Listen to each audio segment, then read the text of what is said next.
हमारे देश की सीमाएं विभिन्न देशों के साथ विवादों के घेरे में हमेशा से रही है। सबसे बड़ा विवाद हमारा दो देशों के साथ है, एक है पाकिस्तान और एक है चाइना।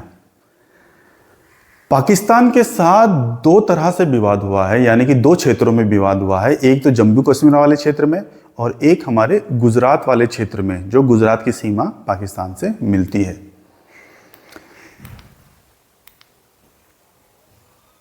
पहले बात कर लेते हैं जम्मू कश्मीर विवाद पर। सन 1947 में भारत जैसे ही आज़ाद हुआ था, उसके कुछ ही समय में कश्मीर के जो राजा हैं, राजा हरि सिंह, उन्होंने भारत में विलय करने की घोषणा की। लेकिन पाकिस्तान का मानना था क्योंकि कश्मीर एक मुस्लिम बाहुल्य राज्य है तो उसे पाकिस्तान में विलय होना चाहिए। तो इस कारण से इस विलय को लेकर के पाकिस्तान नाराज था और उसने कुछ कबालियों को और अपनी सेना को वहां पर भेजा और कश्मीर के कुछ हिस्से पर अपने अधिकार कर लिया। युद्ध के बाद एक सीजफायर लाइन बनी जिसे लाइन ऑफ कंट्रोल कहा गया। 1972 में शिमला सम्मेलन के बाद यहां समझौता हुआ था।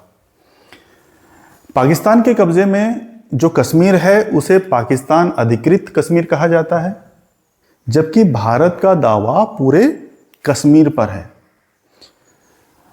उस समय जो पाकिस्तान ने जो कब्जा किया था वो इस वाले इलाके पर किया था और जो LOC है वो यहां है, ये वाली ये लाइन। तो यानी कि इस लाइन के ऊपर का जो हिस्सा है वो पाकिस्तान के कब्जे में है, जिसे पाकिस्तान अधिकृत कश्मीर कहा जाता है। एक दूसरा विवाद है सरक्रिक विवाद।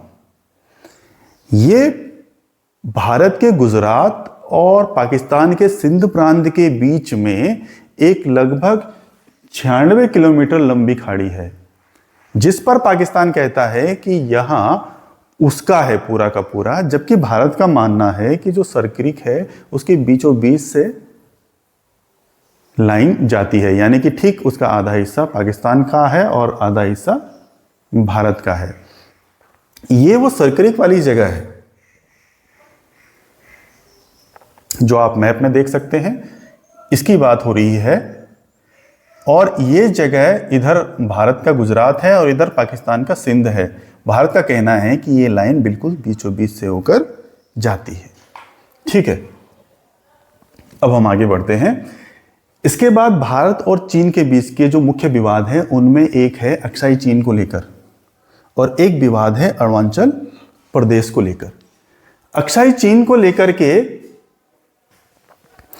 और अरुणाचल प्रदेश को लेकर के जो विवाद है उनमें सन 1914 में जो शिमला सम्मेलन हुआ था ब्रिटिश काल के दौरान, उसमें एक मैकमोहन लाइन खींची गई थी, जिसमें यहां कहा गया था कि ये भारत और तिब्बत के बीच की सीमा रेखा है। किंतु चीन इस लाइन को नहीं मानता, क्योंकि चीन का मानना है कि उस समय तिब्बत स्वतंत्र नहीं था, इसलिए वहां इसे स्वीकार नहीं करता है। ये वो मैकमोहन लाइन है, इधर अरुणाचल प्रदेश वाला हिस्सा है और इधर ही तिब्बत का हिस्सा है जो कि अब चाइना के पास है। ठीक है, अब हम बात कर लेते हैं अक्साई चीन की। अक्साई चीन वाले हिस्से को परिभाषित करने के लिए दो लाइनें बनाई गई थी, एक जॉनसन लाइन 1865 में और एक मैकॉर्टनी मैकडोनाल्ड लाइन 1899 में। जॉनसन लाइन के अनुसार अक्साई चीन भारत में आता है, जबकि मैकॉर्टनी मैकडोनाल्ड लाइन के अनुसार अक्साई चीन चाइना में आता है। और इसी कारण से जॉनसन लाइन को तो भारतीय मानते हैं, हम मानते हैं, लेकिन मैकडोनाल्ड लाइन को चीन मानता है, इसी कारण से विवाद है। ठीक है, अब हुआ यूं कि 1962 में भारत चीन युद्ध हुआ और चीन लाइन को लांग करके आगे आ गया, मैकमोहन लाइन को लांग करके आगे आ गया। उसने काफ़ी हिस्से पर कब्जा कर लिया और यहाँ तक वो आगे आ गया था। देखिए, अक्साई चीन को क्रॉस करके पूरा वो यहाँ तक आगे आ गया और फिर इसी समय लाइन ऑफ एक्चुअल कंट्रोल एक रेखा मानी गई जहां पर उसका नियंत्रण अभी भी है। तो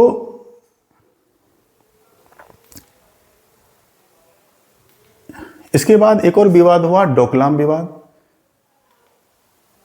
2017 में डोकलाम विवाद हुआ। डोकलाम विवाद में चीन इस डोकलाम वाले हिस्से पर सड़क निर्माण कार्य कर रहा था, जिसका विरोध भारत और भूटान ने किया, क्योंकि सुरक्षा कारण थे इसमें। दोनों के बीच झड़पें हुई और बाद में चीन ने वहां पर यह निर्माण रोक दिया। 2020 में गलवान घाटी में संघर्ष हुआ, क्योंकि भारत वहां पर सड़क निर्माण कार्य कर रहा था, जिसका विरोध चाइना ने किया। और ये संघर्ष इतना बढ़ गया कि दोनों सेनाओं के बीच झड़प हुई और 20 भारतीय सैनिक उसमें शहीद हो गए। हालांकि अज्ञात संख्या में चीनी सैनिक भी उसमें मारे गए। 1975 के बाद ये पहला ऐसा दोनों के बीच झड़प थी जिसमें सैनिक शहीद हुए। 2022 में अरुणाचल प्रदेश में मामूली सी झड़प हुई और 2024 में एक अच्छी प्रगति हुई कि भारत और चीन ने जो LAC है, यानी कि लाइन ऑफ एक्चुअल कंट्रोल है, जो पीछे बात की थी हमने मैप में, वहां पर गश्त में सहमति जताई और उन्होंने यह माना कि भाई फिलहाल यहाँ पर कोई विवाद नहीं है। और ये समझौता ब्रिक्स से पहले हुआ और ब्रिक्स के सम्मेलन में शी जिनपिंग और नरेंद्र मोदी की मुलाकात भी हुई, जिसे कि एक सकारात्मक रूप से माना गया। तो उम्मीद है कि आप इन जो सीमा विवाद है उनको समझ गए होंगे। इसके साथ ही जो बांग्लादेश के साथ सीमा विवाद था हमारा, सन 2015 में उसे निपटा दिया गया। और अभी फिलहाल जैसे जल वितरण को लेकर छोटे मोटे विवाद हैं, इसके साथ ही नेपाल के साथ और म्यांमार के साथ भी छोटे मोटे विवाद हैं जो फिलहाल नियंत्रण में हैं और संभाल लिए जाते हैं समय समय पर। तो उम्मीद है कि आप इसे समझ गए होंगे। धन्यवाद।